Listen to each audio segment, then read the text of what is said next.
Greetings, Illumineers, young and old. Welcome to the happiest card game on earth. My name is Robert. I am going to be your guide going through everything that is Lorcana. We're going to be talking about the news, the meta breakdowns, what to expect in set championships, what events are going on, new releases, you name it. First video today, something that I really want to talk about. I am seeing a lot of you new players out there. A lot of you guys are struggling with getting a deck, getting started, learning how to play. There's a pet peeve that has been bugging me, which is these starter decks that everybody's playing with really aren't that helpful, and they're not really helping people get off the ground. So I went and I built a deck that I believe will work better than a starter deck and cost you the same amount of money and teach you more about the game and building you up for preparations on how to become better. So let's jump into it. So here we are on Mushu Report, and one of the decks that are out, as you can see in front of you here, every single card is Shimmering Skies. That's set 5. So if you are new to the game, just trying to figure out how to get started and how to play and things like that, and you go, you know what, I'm going to go pick up a starter deck, I'm going to jump into this.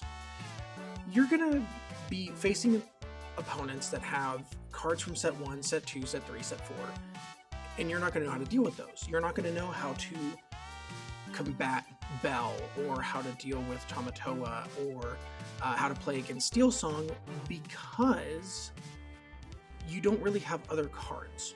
So what I went and did on Dreamborn.inc, and if you guys are new, Dreamborn.inc, wonderful place for deck building, deck creations, looking at stuff.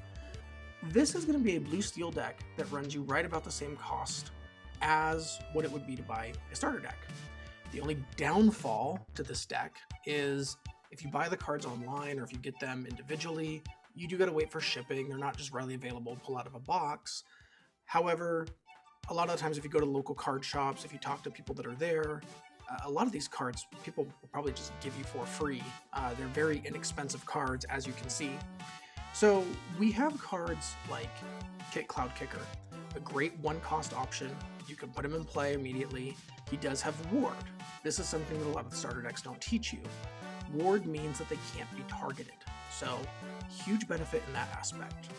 Then you have something like a new card like Tipo. When you play him, you get to put an additional card from your ink into your inkwell, so now you can ink twice for that turn just by playing this character. And he does not have to ink an inkable card. That means you can give up an uninkable card. As we get a little bit more into it, there's things like Judy Hopps, where she gets to banish items. We will get to those here in a moment. And then you have shift targets. And again, they are starting to get better with these starter decks and being able to add shift targets, but getting shift and playing with Ward and knowing how to kind of balance and get a win condition on the board is going to be hugely helpful. Then we have our rares, where we do have Chicha, which again works on ink management, how to get card draw, how important card draw is, and teaching you the benefits of support. So the idea that I had with this deck was building something in a way that you get songs, you get items, you get locations, you have stuff that plays, and you can actually understand the fundamentals of the game. And again, you're not getting this from these starter decks. Something like Aerial. When you have more items in play than your opponent, you gain 2 lore. So now we have to start working on item management. Fortispear, turn a character into a bodyguard if you want to. But when you play the card, you get to draw a card. So you're replenishing the card and it sits in play. Popsicles, card draw. Great Stone Dragon, being able to bring items from the discard and putting them into your inkwell. Again, ink management. Putting in stuff like Ice Block, because they are hugely helpful, being able to lower a character's attack, so when you do engage with them to try and banish them, you're not getting damaged on the back end. And then being able to add little things here just to gain extra lore.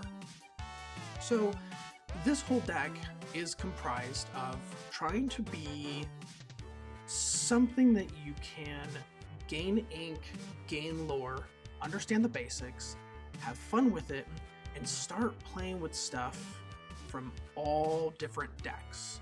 Sorry, not decks, sets. So we've got all 5 sets in this deck.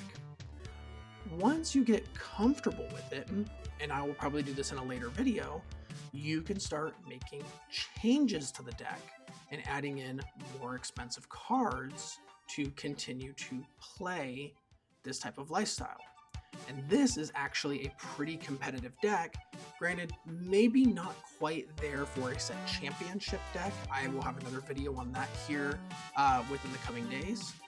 But it's going, again, to show you deck building, how to make improvements, and teaching you how to better at the game. So that was my few minutes on just kind of a nitpick that I had in regards to the just overall situation with the starter decks. I will leave a link to this deck in the description below. So if you guys want to click on it, come right to it. Literally just hovering over the card will tell you where to go. You go TCG, it'll take you right into that website to where you can go and you can purchase. I love TCG. I have been using TCG for a while. A lot of people tell me that they're worried that it is like they're going to run away with your money, or you're just giving it to a random person. Just a quick thing here. Depending on where you buy it from, you're probably very, very safe.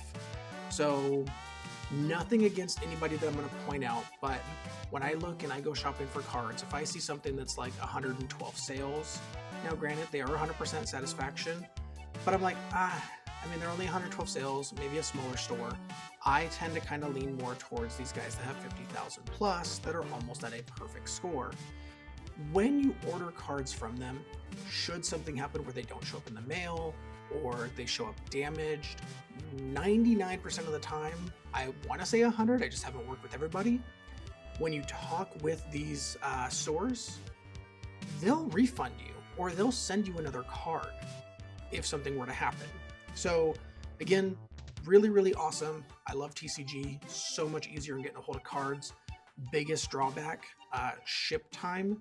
You're probably looking at about 21 days from when you place your order until you receive your items. So buying from one specific shop sometimes comes in handy, or doing a whole order on the same day for all the stuff that you need. That way they all show up at the same time. But again, thank you guys for stopping by. I really appreciated you guys. I really hope that you guys appreciated this little bit of information. I'm going to be bringing more content here shortly, but as of now, thank you guys. Hope you have a great day. I'll catch you guys on the next one. See you later.